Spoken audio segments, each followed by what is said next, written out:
Patrick Moreau, bonjour. On se retrouve aujourd'hui pour parler du 4e volume de cette collection, La peau analogique. Alors, le titre, le goût de la peau, la pâtisserie comme métaphore de la peau. C'est un vaste sujet et peu connu à la limite, parce que je pense qu'il y a peu de personnes qui se disent tiens, la peau égale pâtisserie. Hein. Alors, racontez un petit peu.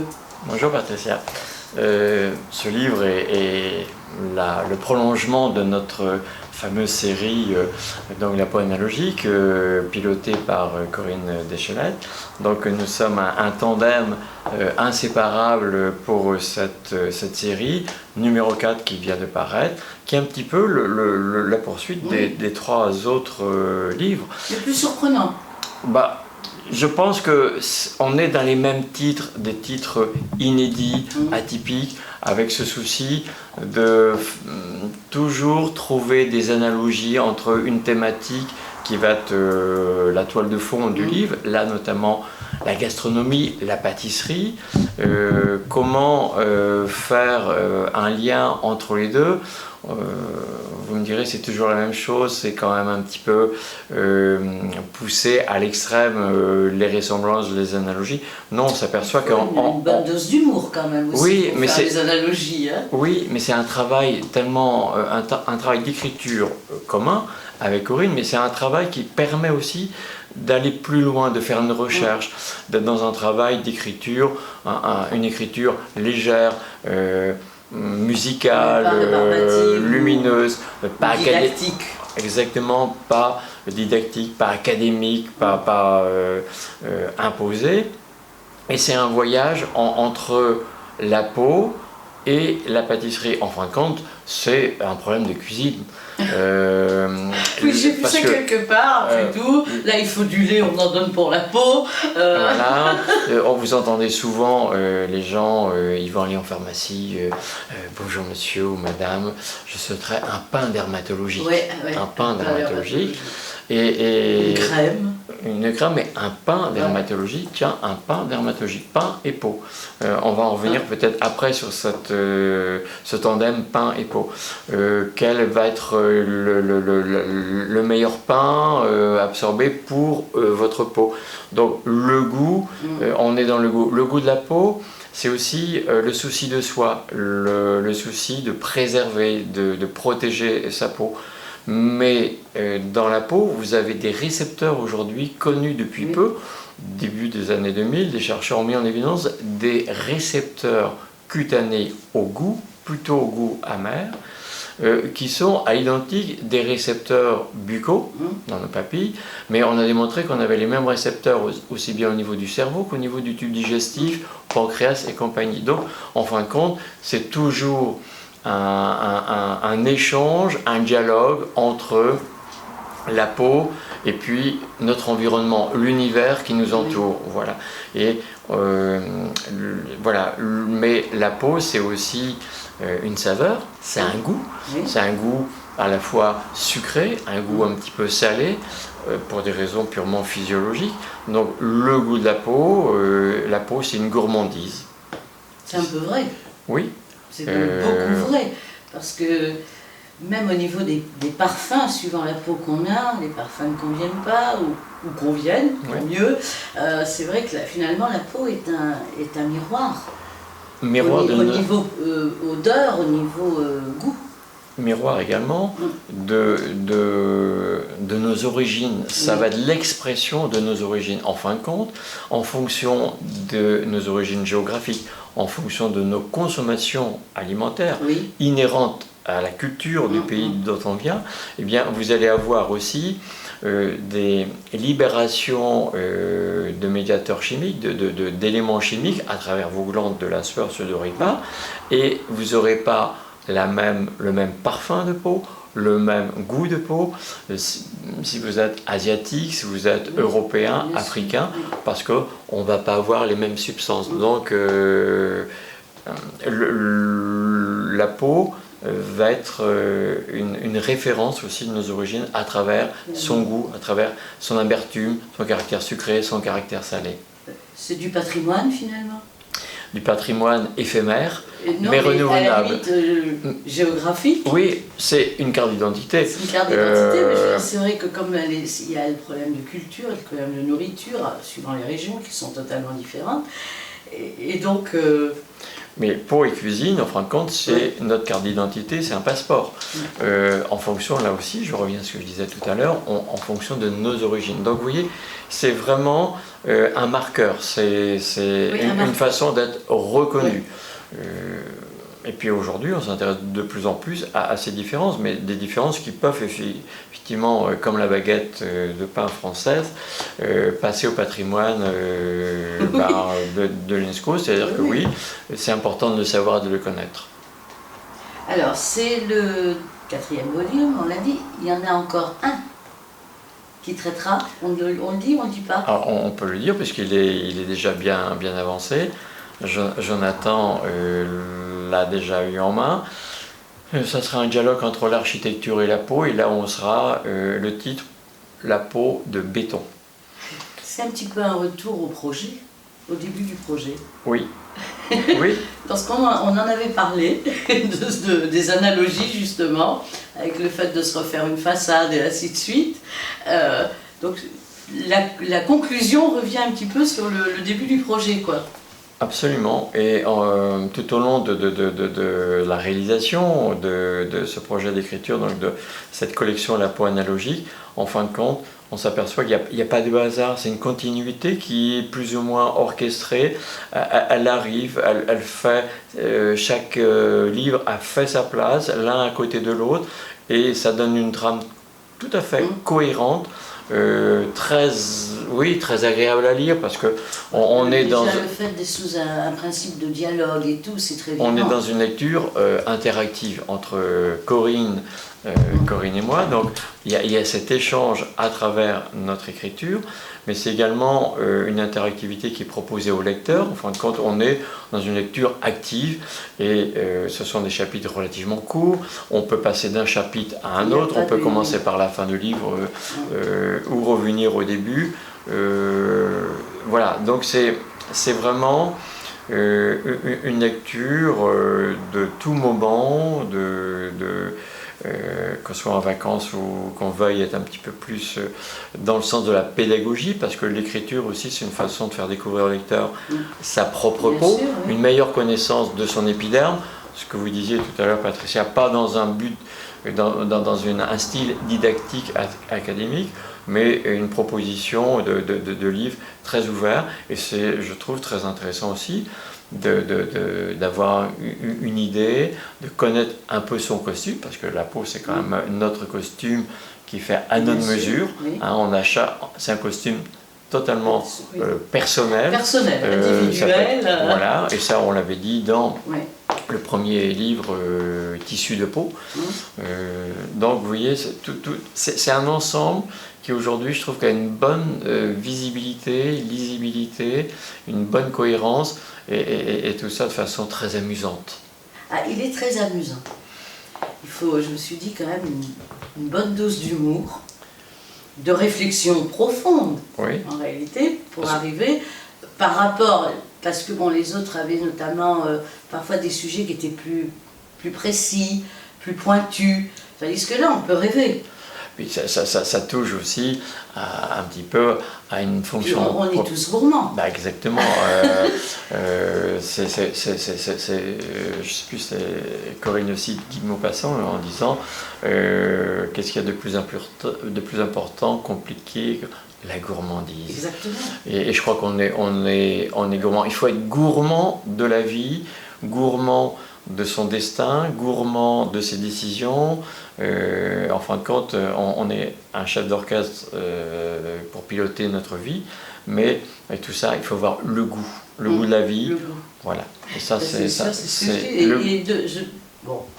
de tous, je dirais, si on veut se détendre, tout en suivant une réflexion et en s'amusant sur certaines analogies. Il y en a une qui m'a beaucoup fait rire, c'est le millefeuille. Oui. C'est vrai. Bon, parce que vraiment, c'est dépeint d'une manière que quand on mange un millefeuille, on n'y pense pas, hein, ça va être logique. Mais il est plaisant, il est moins sérieux, je vais dire. Et quelque part, votre costume épidermique, c'est un millefeuille vivant. Un millefeuille qui, de couche en couche, a un dialogue vocabulaire extrêmement diversifié. Il peut être chimique, biochimique, il peut être électrique. C'est ça qui est amusant. Et notre livre fait écho aussi à une belle exposition qu'il y avait eu au musée de l'Homme. Et le titre, c'était « Dans sa peau », dans votre peau, ou dans ma peau. Et c'était intéressant parce que l'architecture, la scénographie de l'exposition, c'était un voyage dans votre peau. Et c'était assez fascinant. Et moi, je me suis régalé, vous voyez, on se régale. C'était un régal rétinien, mais un régal aussi un peu neuronal, de savoir qu'on proposait une belle pédagogie de cet organe, qui est un organe clé, qui est un organe essentiel, qui touche notre existentiel. Ça dédramatise peut-être le problème de peau, dont beaucoup de personnes sont malheureusement atteintes ou victimes du reste. Bien sûr. Et là, ça peut donner une dimension plus naturelle, ça permet... plus amusante, et de prendre les choses un peu plus du bon côté, comme on mange effectivement, pour conclure, un gâteau, quoi. De diluer un petit peu l'impact que va apporter une infection dermatologique. Donc on voulait un petit peu dédramatiser tout ça, et aussi que le lecteur puisse se retrouver, mieux comprendre son épiderme, mieux comprendre aussi qu'il est nécessaire d'avoir le souci de sa peau le plus précocement possible pour ne pas froisser ce tissu noble, fragile, certes robuste, mais le protéger. Et c'est quand même notre première protection. Ça, c'est tout à fait vrai. Il y a une phrase qui m'a beaucoup plu, c'est « Il fallait être un peu toqué pour s'embarquer dans cette aventure littéraire ». C'est par là que commence la préface. Je pense qu'il y a du vrai. Oui, alors Georges Blanc, qui est quand même un artiste dans la gastronomie, depuis 1980, je crois, il a conservé ses 3 étoiles, jamais suspendues. Avant, c'était 2 étoiles, ça a été 1 étoile. Je pense que je voulais faire le calcul du nombre d'étoiles qu'il avait depuis les années 1920 et quelques, depuis que le guide Michelin. Voilà. Donc, triplement toqué, qui aussi est né dans la Bresse, pays de la poule de Bresse, et donc il y a 4 générations de cuisiniers. Aujourd'hui, c'est un de ses fils qui est en cuisine. Et j'ai passé 1h30 dans son bureau à échanger. C'était un sujet qui me trottait dans la tête, je l'avais en référence. Et puis un jour, j'ai eu l'occasion de lui faire cette demande en disant « Est-ce que vous seriez favorable à faire la préface ?» On fait un petit peu une synthèse de livre. Je le vois 1h30 dans son bureau. Et ça a été un moment merveilleux. Parce que lui, il disait « Écoutez, ça me fascine, ça va me redonner une jouvence aussi intellectuelle, mais comment me plonger dans cette marmite médicale, de la littérature scientifique autour de la peau que je ne connais pas. » Donc là, il fallait que lui aussi, il revoie sa cuisine avec des nouveaux ingrédients. Il fallait essayer que le tout se mixe, que ça puisse bien prendre, qu'il y ait des bons ingrédients. Et c'était effectivement un challenge qui s'est proposé. Et effectivement, il y a de jolis termes. Il vous dit, bah, écoutez,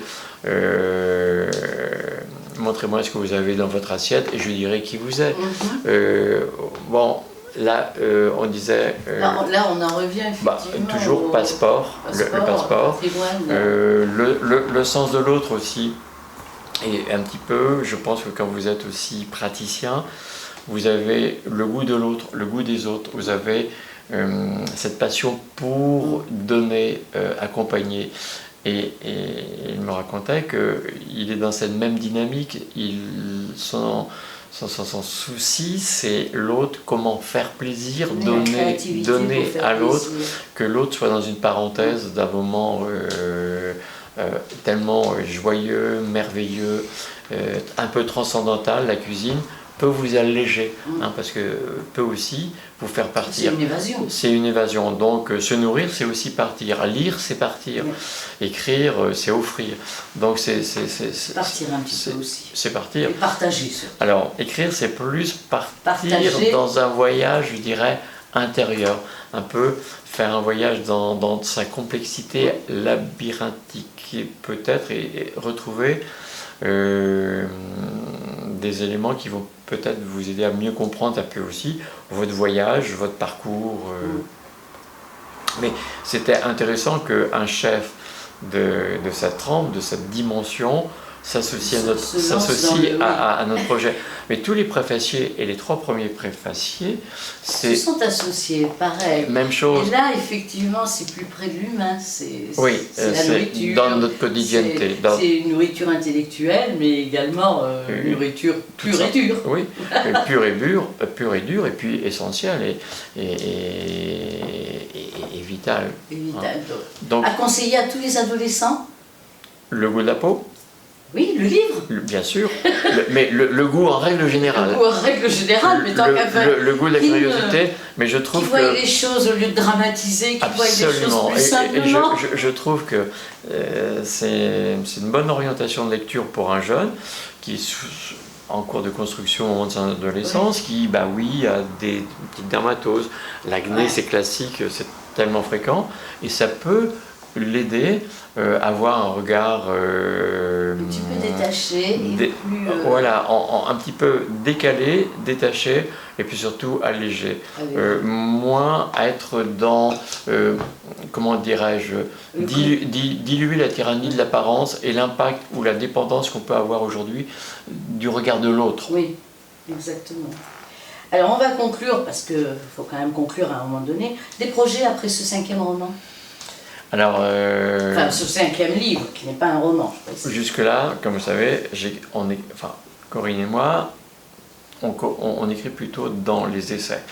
J'aime bien l'essai parce que c'est une façon aussi de partager un savoir, des connaissances autour d'une thématique pour le lecteur. J'avoue qu'aujourd'hui, j'aimerais bien passer à autre chose, donc des nouvelles. Par exemple, faire 10 de nouvelles. Et là, il y a beaucoup d'idées, c'est déjà un petit peu en cours, les têtes de chapitre sont déjà faites. Et pourquoi pas un roman que j'aimerais bien dédier à mon père, puisque dans ce livre, il y a tout un chapitre consacré quand même pain et peau, à la boulangerie de la peau, et c'est vraiment intéressant de faire ce voyage. Et voilà, oui, il y a des idées, il y a des projets, mais il y a des projets aussi de coécriture, donc je suis toujours dans cette dynamique d'écriture. C'est là-dessus qu'on va conclure. Merci Patricia. Merci.